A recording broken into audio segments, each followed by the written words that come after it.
In the beginning, before there was light, before there was sound, before time itself began, there was only God. And from the silence his voice spoke. In the beginning, God created the heavens and the earth. The earth was empty and formless, darkness covering the deep. Yet the Spirit of God moved upon the waters, waiting for the moment creation would begin. Then God said, "Let there be light," and there was light. It broke through the darkness like dawn after endless night. God saw that the light was good. He separated the light from the darkness, calling the light day and the darkness night. That was the first day. On the second day, God said, "Let there be a space between the waters to separate them." And the sky was formed, a vast expanse stretching high above the earth, blue and endless. The third day came, and God gathered the waters together so dry ground could appear. He called the dry ground land, and the gathered waters seas. Then he spoke again, and the land burst into color. Green grass covered the earth, trees rose tall, and every kind of plant and fruit grew as he commanded. God saw that it was good. On the fourth day, God placed lights in the sky, the sun to rule the day, the moon to rule the night, and stars scattered like jewels across the heavens. They marked the seasons, days, and years. The fifth day came, and God filled the waters with life. Great fish swam through the deep, and birds soared through the sky. He blessed them, saying, "Be fruitful and multiply. Fill the seas and the air." Then the sixth day began.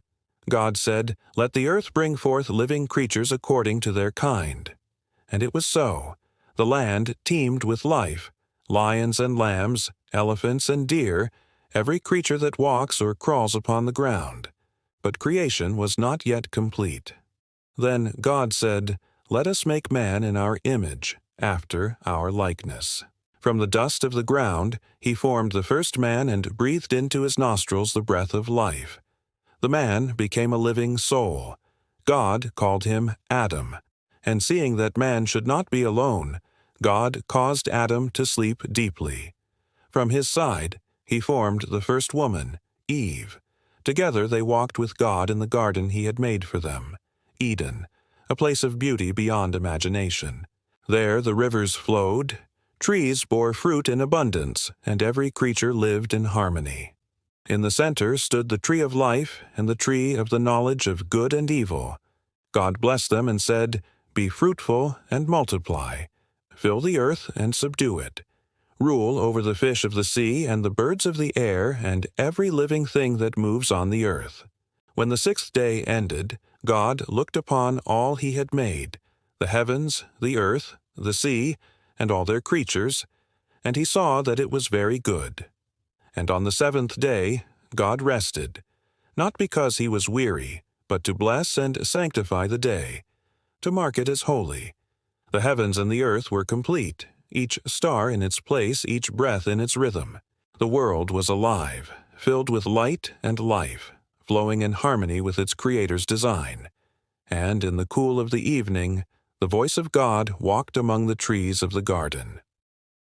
Moral of the story: everything that exists began with God's Word. All creation has purpose, order, and beauty under His design.